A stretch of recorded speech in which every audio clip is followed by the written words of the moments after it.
अस्सलाम वालेकुम dear students, welcome to the smart education YouTube channel. तो आज हम एमडीके टीके 2025 केमिस्ट्री सीरीज में जो डिस्कस करेंगे एनर्जी इमिशंस और एब्जॉर्प्शंस एनर्जी, उसके बाद फ्रीक्वेंसी ऑफ फोटॉन या वेवलेंथ या वेव नंबर ऑफ फोटॉन्स को डिस्कस करते हैं।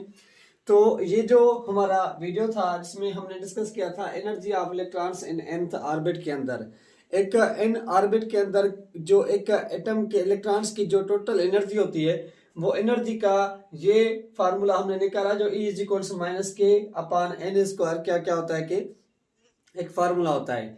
अब ये क्या है, टोटल एनर्जी है। यहाँ पे आप ध्यान देना क्योंकि हम जो टोटल एनर्जी इसको हम यूज करके क्या निकालेंगे, एनर्जी ऑफ इलेक्ट्रॉन्स निकालेंगे। इस फार्मूले को हम पुट करेंगे किसमें, जो इमिशंस एब्जॉर्प्शंस एनर्जी ऑफ इलेक्ट्रॉन्स होगा। हम डिस्कस करते हैं कि एक जो इमिशंस या जो एब्जॉर्प्शंस एनर्जी होती है, एब्जॉर्प्शंस एनर्जी होती है किसमें, एनर्जी ऑफ इलेक्ट्रॉन किसी भी ऑर्बिट से। तो मैं एक चीज क्लियर कर दूं, ये जो हमारा एटम है, इस एटम का ये न्यूक्लियस है, इस न्यूक्लियस का ये फर्स्ट शेल, ये सेकंड शेल, ये थर्ड शेल है। फॉर एग्जांपल एक इलेक्ट्रॉन्स इनर शेल में है और ये क्या है कि आउटर शेल है। जब इलेक्ट्रॉन्स इनर शेल से आउटर की तरफ जंप करता है तो उस वक्त वो एनर्जी को क्या करता है कि एब्जॉर्ब करता है। उस वक्त वो एनर्जी को क्या करेगा, एब्जॉर्ब करेगा, जज़ब करेगा।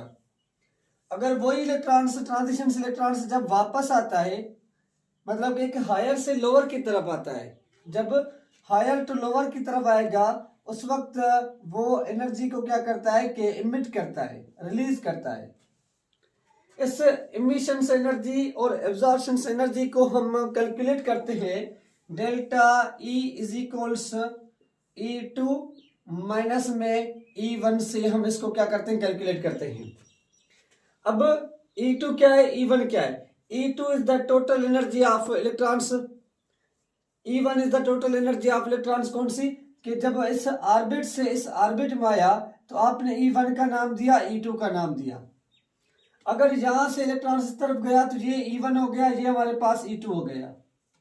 अब इस शेल की एनर्जी और शेल की एनर्जी तो हमारे पास क्या होती है, जो E1 है वो हमारे पास है कि माइनस में me⁴ अपान में 8 ये epsilon not square h square और ये n स्क्वायर, ये है टोटल एनर्जी ऑफ इलेक्ट्रॉन्स किसमें, nth ऑर्बिट के अंदर। जो E2 है वो भी हमारे पास माइनस में me⁴ अपान में 8 epsilon not square h square और ये n स्क्वायर है, ये हमारे पास है। n2 इसको नाम दूंगा, n1 इसको नाम दूंगा। अब E2 की जगह पे E1 की जगह पे आप क्या करेंगे, इस एनर्जी को यहाँ पे आप पुट करेंगे। तो हम क्या करते हैं, किसको पुट करते हैं, delta E is equals total energy जो हमारे पास है वो बराबर है किसके, minus me⁴ 8 epsilon not square h square 1 अपान में n जो हमारे पास 2 स्क्वायर, साइन किसकी, फार्मूले की। तो ये मैंने ब्रैकेट रखा, माइनस रखी साइन फार्मूले वाली। उसके बाद माइनस में me⁴ अपान में 8 epsilon not square h square 1 अपान में n1 स्क्वायर, ये हो गया। माइनस इंटू माइनस प्लस हो जाएगा। तो ये delta E is equals minus में me⁴ अपान में 8 epsilon not square h square 1 अपान में n2 स्क्वायर और ये प्लस का माइनस me⁴ अपान में 8 epsilon not square h square 1 अपान में n1 स्क्वायर। अगर हम इसकी एलसीएम निकालें तो ये टोटल हमारे पास हो जाएगा delta E is equals minus में me⁴ अपान में एक ही टर्म में रखूंगा 8 epsilon not square h square, तो 1 अपान में n1 स्क्वायर। इस 1 वाले को मैंने यहाँ पे पहले लेके आया क्योंकि साइन को चेंज करना था। माइनस में 1 अपान में n2 square. This is the energy of electrons emission.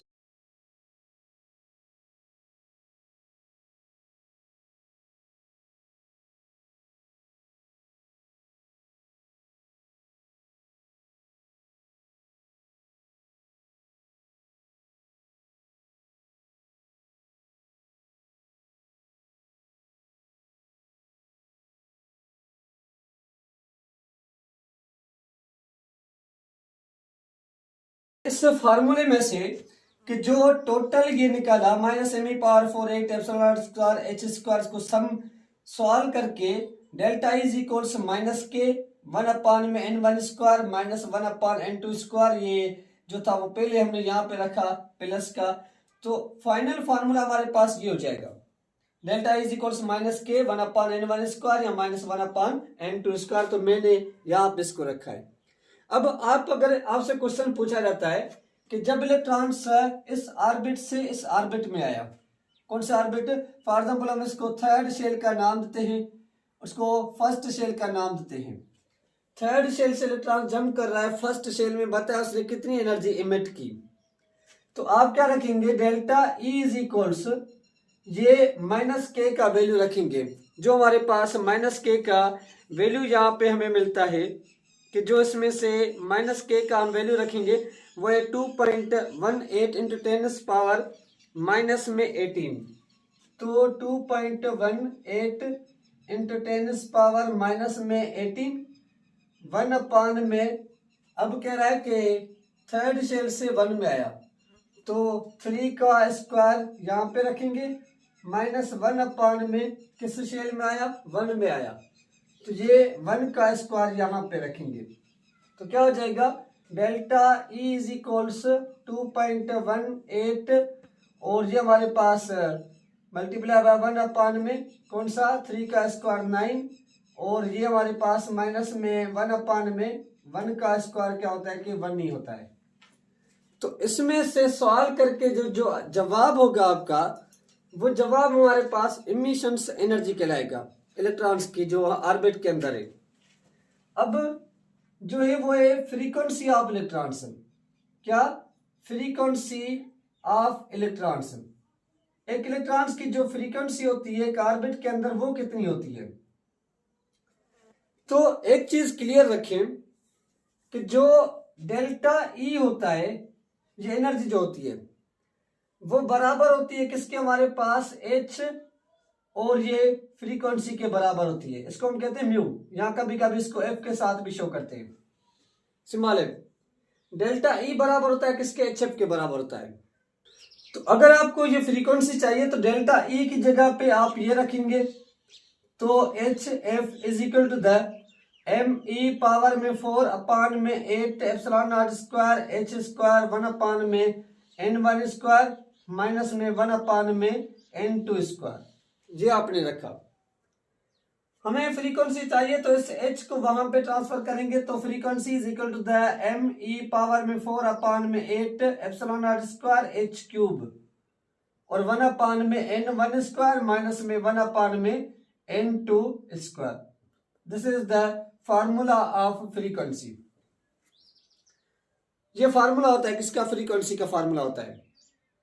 और ये जो हमारे पास डेल्टा ई होता है, एनर्जी होता है, जहां जो HF होती है, ये बराबर होता है किसके, wave number into speed of photons के, इसके बराबर होता है। तो डेल्टा ई की जगह पे मैं इसको भी रख सकता हूं। तो ये wave number C is equals me⁴/8 ε² h⁻³ 1/n1² minus में 1/n2²। ये हो गया। हमें वेव नंबर चाहिए तो C को वहां पे ट्रांसफर कर देंगे, तो ये हो जाएगा wave number is equal to me⁴/8 ε² और ये